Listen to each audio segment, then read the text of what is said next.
bukan soal tauhid, soal fikih. Soal apa? Soal fikih. Inna awwala ma yuhasabu bil abdi yaumal qiyamah as-salah. Fa idza salahat jasadu kullu wa idza fasadal jasadu kullu.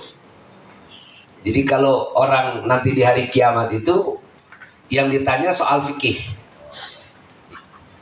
Apa kata Nabi? Sesungguhnya mula-mula yang dihisab kelak di hari kiamat itu adalah sholat.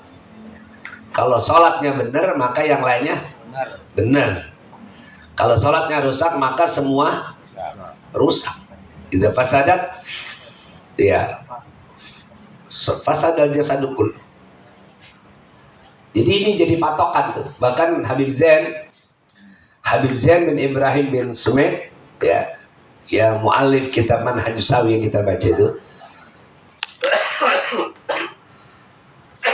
kata beliau, kalau toharoh dengan sholat ini sudah bagus, maka urusan dunia akhirat, kata dia, beres. Habib Zain. Jadi kan sejalan dengan apa yang dipesankan oleh Syekh Nawawi itu dalam Kasyifatus saja. Syarahnya Safinatun Najah. Jadi awal ma yajibu 'alal aba wal ummahat ya ta'lim alamatil wulu. Jadi awal atau mula-mula yang wajib atas bapak, ibu bapak itu adalah mengajarkan anak-anaknya tentang tanda-tanda kebalegan. Syekh Muhammad Arsyad Al-Banjari dalam Perukunan, jadi kewajiban atas orang tua pada awal-awal sebelum kebaligan anak adalah mengajarkan fasahah atau menyerahkan anak kepada ahli fasahatul Quran. Ya. Supaya apa? Sebelum balik itu anak udah bisa baca Quran. Itu targetnya harusnya.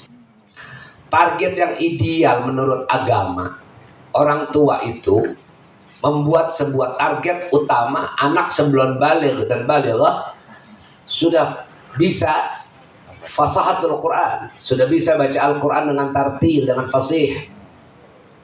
Yang kedua, idealnya menurut syariat, sebelum anak balik dan balighah itu, anak-anak yang akan masuk kepada masa balik, mereka sudah selesai diajarkan tentang yang kedua, setelah fasahatul Quran, berarti bisa baca Quran, karena fardu ain. Adalah kefardu ainan itu bagi orang tua terhadap anaknya adalah mengajarkan tentang perukunan. Toharohnya udah beres, ya kan? Sholatnya udah beres. Mana rukun kaulinya, kolbinya, pilih udah beres tuh. Jadi masuk balik itu mereka mukallaf, mereka sudah kelar pada persoalan-persoalan fardu ain, Quran dengan fikihnya, toharoh dengan sholatnya. Yang kata Habib Zain tadi, kalau sudah beres toharoh dan sholat anak-anak ini, ya maka urusan dunia akhiratnya beres. Ini kan sebuah pertaruhan. Orang tua mau beresin dunia tapi nggak beres persiapan dunia akhiratnya, atau orang tua mau fokus beresin persyaratan beres dunia akhirat. Ini kan pilihan juga.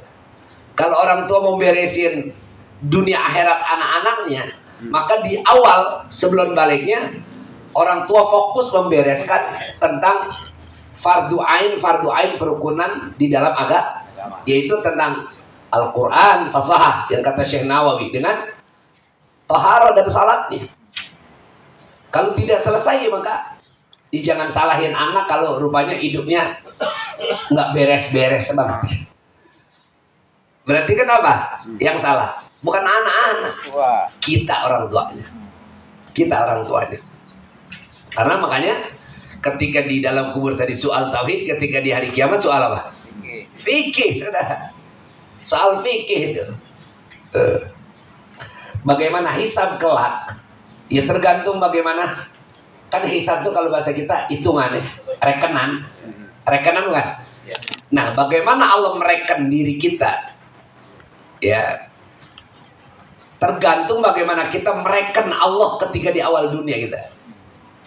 Kita dikasih anak, kita reken nggak sebagai beban akhirat kita? Gitu.